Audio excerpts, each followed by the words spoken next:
Hey everyone, welcome back to McLuhan's channel. Today we're diving into a fiery and absolutely jaw-dropping moment from the Senate floor. Senator Josh Hawley went head-to-head with Homeland Security Secretary Alejandro Mayorkas in a heated exchange.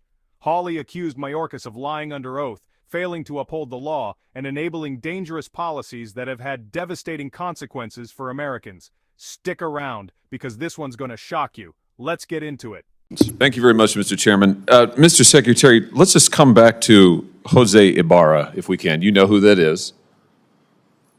That's a question. You know what he did?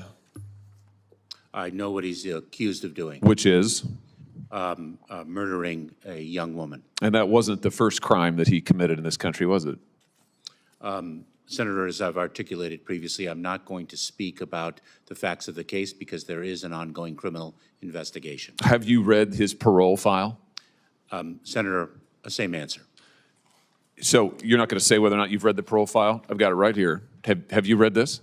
Senator, I do not want to speak to the particulars of the case given the pending criminal prosecution. Now, I find this interesting because this is a new answer today. You've changed your answers all over the map on this, and it looks like to me you just don't want to answer the question.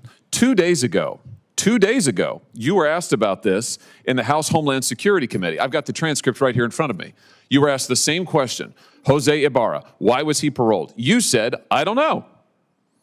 You said, I don't know. I don't have the case details with me today. Congressman Bishop says, you don't know? And you said, I don't know. I don't have the details with respect to that individual's case, but I would be pleased to provide them to you, Congressman. You didn't know 2 days ago. Now, interestingly, on April the 10th, 6 days before that, you gave Senator Katie Britt a different answer. She asked you the same question. She said, why was Jose Ibarra paroled into the United States? You said, and I quote, Ranking Member Britt, there was no derogatory information of which we were aware. So you were happy to comment on the case then, on April the 10th. By April the 16th, you had developed amnesia, and today you say you just won't comment. So which is it, Mr. Secretary? Now that we have the file, I'll tell you what the difference is. Congressman Bishop didn't have the parole file, and Senator Britt didn't have the parole file, and now we do have the parole file. And now we all know that the reason he was paroled into this country was because lack of detention capacity, which, as you and I both know, is not a valid reason under the statute. And now that we know that for sure, this is right out of the parole file. Here it is. Subject was paroled due to detention capacity at the Central Processing Center in El Paso, Texas. Now suddenly you don't want to talk about it. This is extraordinary. It's also a pattern with you. So let me just try one more time. Have you read the parole file? Senator, I'm going to give the same answer, and let me say it. Well, which one? Are you going to give me the answer you gave to Senator Britt? Are you going to give the answer you gave to Congressman Bishop, or the answer you gave to Senator Paul, or do you want to try a fourth one? Senator, I will not speak to the particulars of the case, given the pending criminal prosecution. Yeah, well, I'm sure. Well, you certainly, of course you don't want to, because it is an absolutely damning indictment of your policies. Let's just review Jose Ibarra, and how he came to be here. On September the 8th, 2022, he was encountered by United States Border Patrol in El Paso, Texas, and was paroled into the United States due to lack of detention capacity. A provision, a proviso, a rule that is not permitted under the statute. You and I both know you know this. You knew it when you were talking to Congressman Bishop. You knew it when you were testifying to Senator Britt, and you know it today. You just never wanted to cop to it because the statute doesn't permit it. And so you lied to Congressman Bishop and you lied to Senator Britt. And now you are hiding behind the ongoing prosecution excuse because it's the last one left to you, because you testified falsely under oath. Then on July 19th, 2023, Ibarra reports for a biometric appointment and was fingerprinted. This is now in New York. The results come back and indicate he has a criminal history. So he's in this country, he has a criminal history. September 14th, he is arrested in New York by NYPD for what? Injuring a child. September 14th, 2023, he is arrested for injuring a child. What happens? The offense was never prosecuted and the arrest was expunged. I'm reading right out of the parole file. Expunged. Nothing is done to this guy. He had a criminal record to start with. He's in the country on illegal grounds. You have falsely and illegally allowed him in. He commits a crime against a child. He's not prosecuted. It's expunged. In November, get this, in November, Ibarra files an application for employment authorization. And unbelievably, on December the 9th, 2023, it's approved.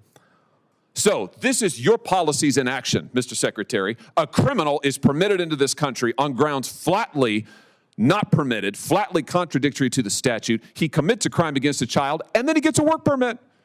He gets a work permit. You want to know why all of the jobs in the last 2 or 3 years have gone to illegal migrants? Working people in this country can't get a job. Their unemployment rate's high. Why? Because of things like this. And then what's he do? Well, we all know. Then in February, he commits the heinous crime against Laken Riley. Is this a record that you are proud of? Senator, you've misstated some facts. I have read from the parole file, which you have said you don't recall, don't have, you miscited. I'm reading from it. It is right here. And I've just, pursuant to the speech and debate clause, I have just read it into the record. And the reason is, you have lied repeatedly to Congress and to the American people about this. They deserve to know. And the only way they're going to know is if I tell them. I've just told them. It's in the record now. I've read it verbatim from the parole file. Verbatim. I just want to know, why did you change your story so often? Why didn't you just answer honestly to Congressman Bishop and Senator Brett?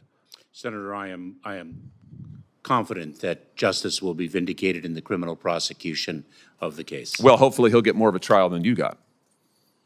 Otherwise, there'll be no justice for anyone at all. Let me ask you something else. Travis Wolf, do you know that name? Not off the top of my head. Travis Wolf is a 12-year-old boy from Missouri. This is him. Travis was killed on December 20th, 2023, or I should say he was in a tragic attack on that night. He died some weeks later, head-on collision. The person driving the vehicle, who's now been charged with 6 criminal counts, is Indrina Bracco. Do you know who that is? I do not, but let me communicate that I know that all of our hearts break for the family of this young boy who died in that accident. Well, she's an illegal migrant here from Venezuela. Local law enforcement tell me that she was detained briefly at the border in 2023 and then released. And then she commits this crime. Multiple people have been stabbed in O'Fallon, Missouri by illegal migrants. Mr. Secretary, I know that you think your policies are a success. You've sat right there in that chair and you've told me over and over our policies are working. You're on the record years and years saying that. Maybe they're working for you. Maybe they're working for your political objectives, whatever they may be. I don't know. But they're not working for Laken Riley or Travis Wolf or the people of my state. They are, in fact, a travesty. What you have done is a travesty. And, sir, it is long past time for you to go. Thank you, Mr. Chairman. Senator Hassan, you're recognized for your questions. Well, thank you, Chairman Peters.